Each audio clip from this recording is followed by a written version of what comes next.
The first thing I noticed when I landed was the silence. Not the kind you hear in a room with no sound, but the kind that settles inside your chest when no one is demanding a piece of you.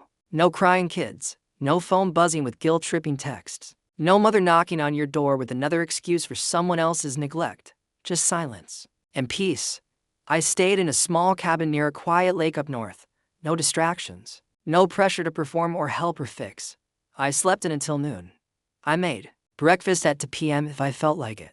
I read 3 books in 5 days.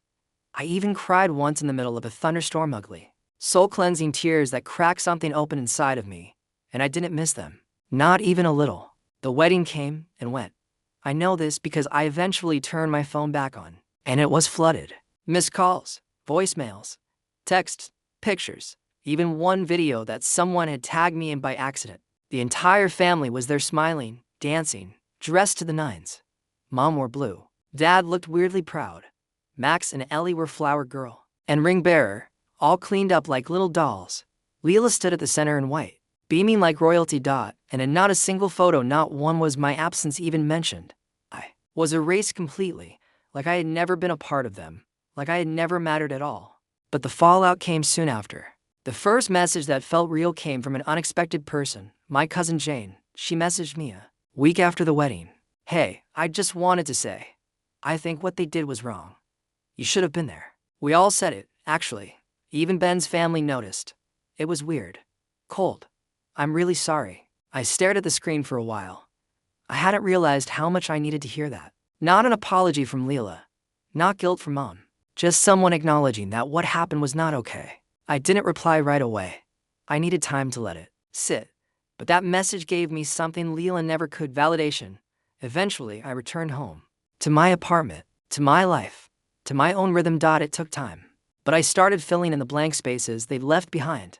I joined a local book club. Started therapy. Even enrolled in a certification course I'd put off for years because I was too busy helping with the kids. That phrase haunted me sometimes. Too busy helping with the kids. It was like I'd lived someone else's life all along, someone who existed only when needed, never otherwise.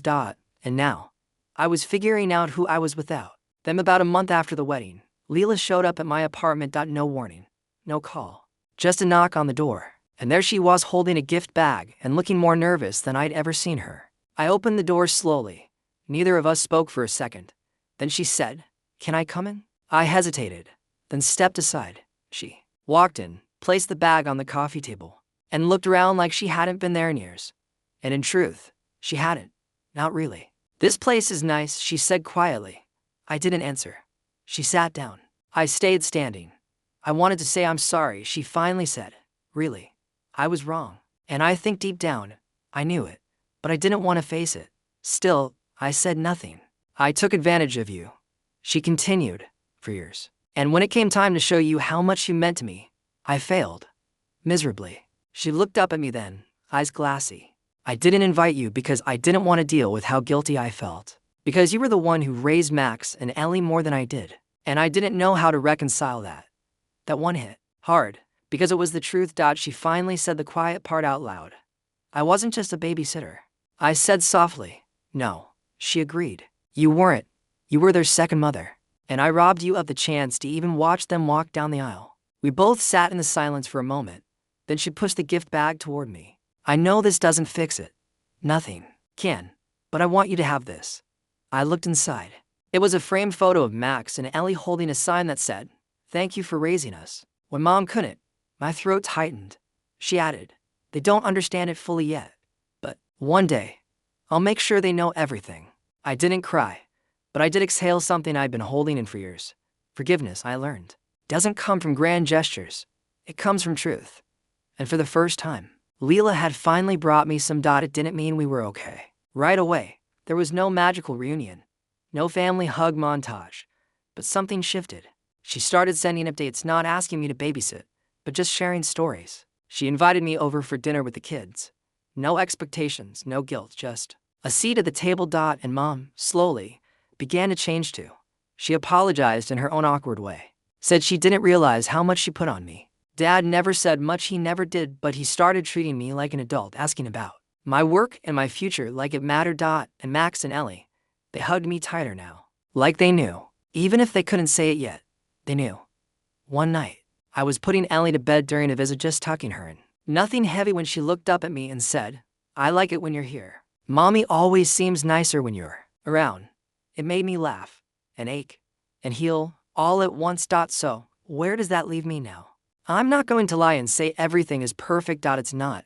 There are still scars. Still moments where I remember birthdays missed, dances skipped, college applications rushed through while burping a baby. But I'm no longer waiting for someone else to make it right. I have taken back my story.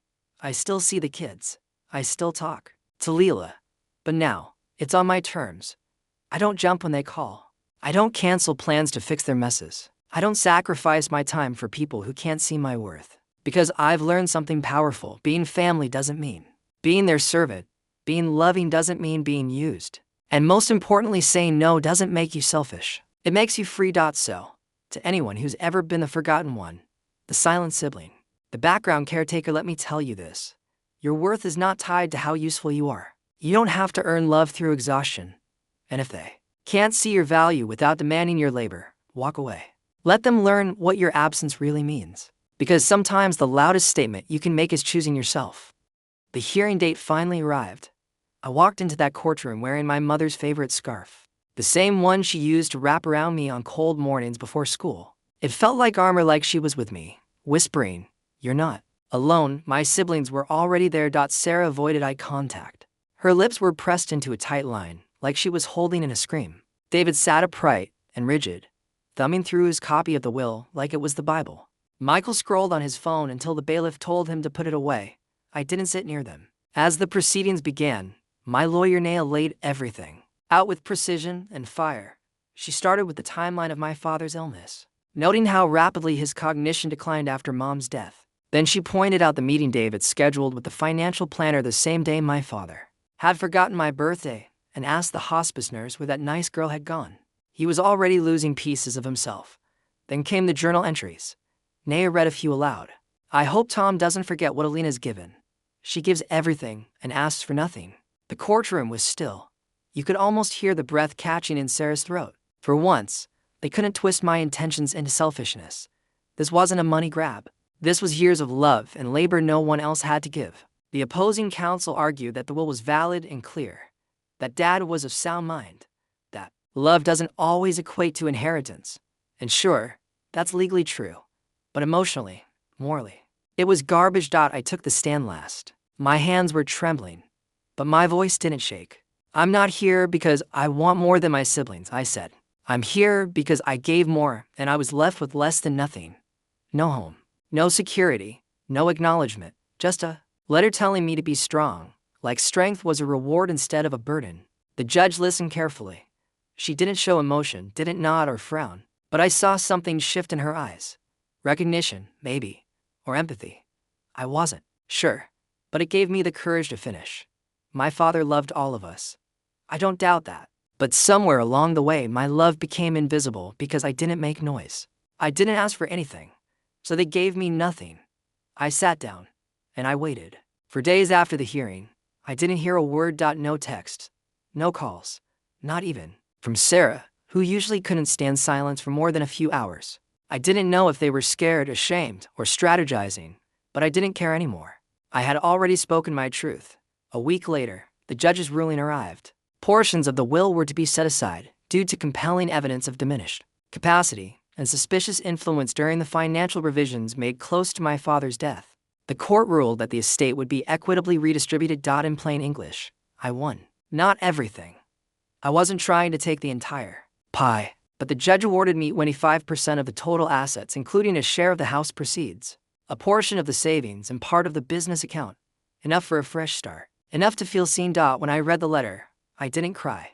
I just sat there, stunned. For the first time in years, I felt vindicated. And then the fallout came. Michael posted a passive-aggressive status on Facebook about snakes in the family. David sent me a curt email saying, "Hope it was worth it." Sarah showed up unannounced at my door again, but this time, she was crying. "I didn't think it would go this far," she said. "It went this far the day you looked me in the eye and told me to be grateful for memories while you took everything else," I replied. She sobbed harder. "I didn't know what to do."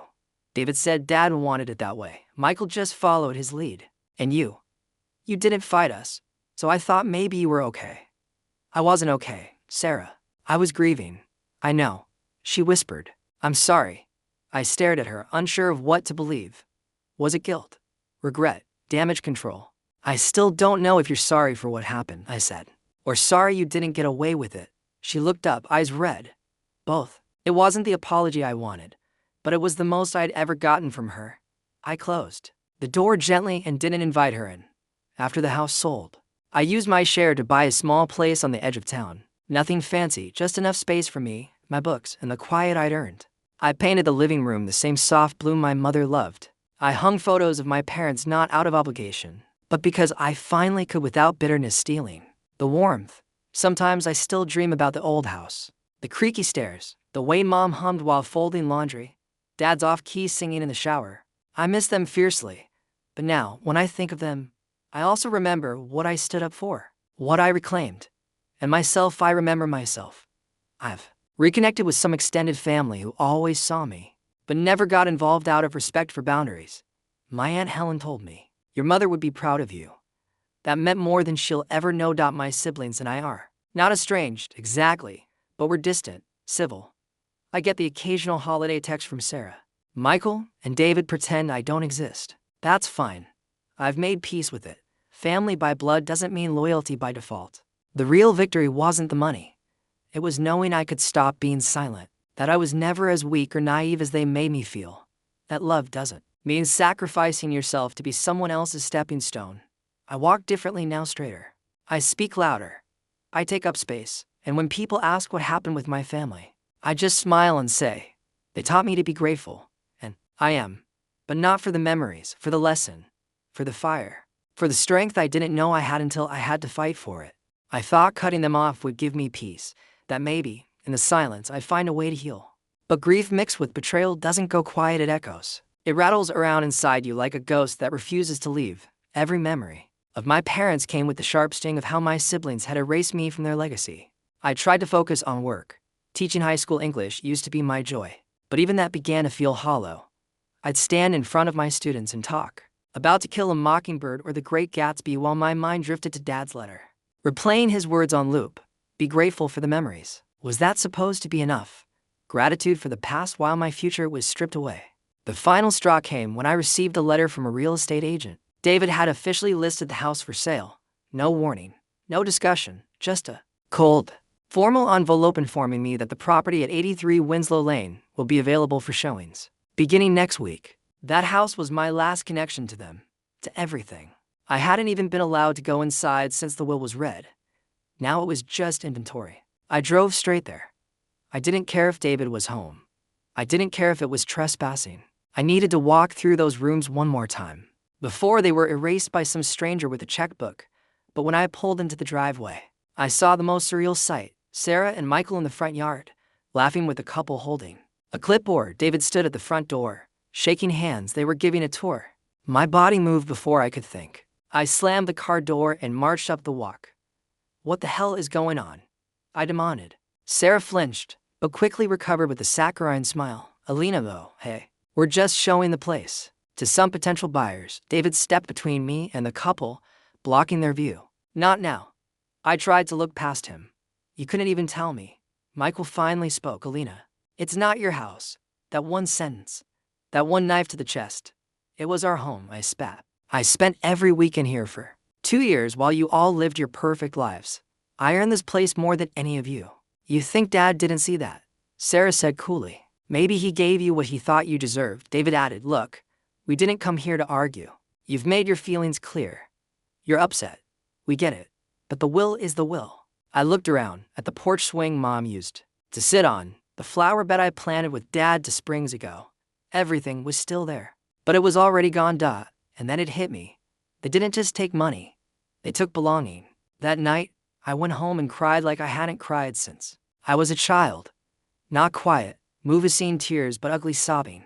The kind that tears something open. When the pain dulled enough to think clearly, I began to ask myself a question I'd been avoiding. Why? Why did my father think it was okay to leave me with nothing? Why did my siblings believe I didn't deserve anything? I went through old photos, letters, journals. I pulled out the dusty storage bins with family keepsakes I'd taken home from the hospital. After Dad passed, that's when I found something on a thin, leather-bound notebook with no name on the cover. Inside was my mother's handwriting. It was a journal, not daily entries, but moments, memories, little snapshots of her life as a mother. I read every word, and somewhere around the halfway point, I found the entry that changed everything. Alina is the only one who notices when I'm tired. She made me tea today and told me I look beautiful. She's 7. The boys are wrestling in the other room. Sarah is on the phone. No one hears me anymore. But Alina, she always sees me. Another entry. Years later. I worry about Alina. She's too good, too quiet. The others are loud, they demand attention. But she gives everything without asking for anything back. I hope one day, someone fights for her the way she fights for us. And finally, if something happens to me, I hope Tom remembers how much Alina gave. Not just time she gave us. I hope he doesn't forget. I dropped the journal in my lap. He did forget. Or maybe he didn't. Maybe he remembered exactly who I was and still made that choice. Because he thought I was strong enough to be left behind. And maybe my siblings saw that too and used it. It wasn't just grief anymore. It was fury. I hired a lawyer. At first, I didn't even know if I had a case. Contesting a will isn't easy. But my lawyer, a sharp woman named Naya, read through the documents and said, "This letter your father wrote combined with your mother's journal and your caregiving history might be enough to raise questions about undue influence or impaired judgment." It wasn't about money. It was about principle. When my siblings received the notice that the will was being contested, I got 3 phone calls and 7 texts within an hour. I didn't respond to any of them. Then Sarah showed up at my apartment. She stood on my doorstep looking tired and pissed off. "What are you doing, Alina?" I crossed my arms. "You know exactly what I'm doing." She didn't even deny it. "Dad made a decision. You're trying to undo it because you didn't get what you wanted." I shook my head. "I'm doing it because I earn more than your pity and empty Instagram quotes about family." She took a deep breath. "We all thought you'd be okay without the money. You've always been the one who manages, the one who doesn't need rescuing. You mean the one you could ignore and still sleep at night?" She flinched, and I knew I'd hit a nerve. "I didn't just manage," I said, voice rising. "I sacrificed. While you were living your best lives. I was wiping Dad's mouth and calming him down when he forgot where he was. I sat in that house with his grief, with my grief, so you wouldn't have to. And then he died. And you all locked me out like I never existed." Sarah looked down. "He thought he was doing what was fair." I stepped closer. "Then you should have disagreed. You should have stood up and said, 'Alina deserves better.' But none of you did. You saw what you got, and you ran." She opened her mouth to respond, but nothing came out. I closed the door. In the weeks that followed, things got uglier. David submitted documents arguing the will was thoughtful and clear. Michael tried calling me during one of my classes, leaving a message that said, "This is going to tear the family apart." Tear it apart. They already did that. My lawyer discovered something unexpected during her research. 2 months before Dad passed, David had accompanied him to his financial planner and made recommendations about how to divide the estate. The timing, plus Dad's failing health, was suspicious. When we presented that information, along with my caregiving records and Mom's journal entries, the court agreed to a formal hearing. I wish I could say my siblings backed down or apologized, but they didn't. They doubled down. Sarah accused me of draining family resources. David said I was letting bitterness dictate my actions. Michael didn't even show up to the preliminary conference, but I showed up with everything: the journal, the letter, the photos, the receipts. I stood in front of a judge and told the truth, not just about assets and wills, but about being invisible in my own family. And as I sat in that courtroom, I realized something powerful. I wasn't doing this just for a house or money. I was doing it for the me who had always been quiet, always sidelined, the silent sibling who finally found her voice.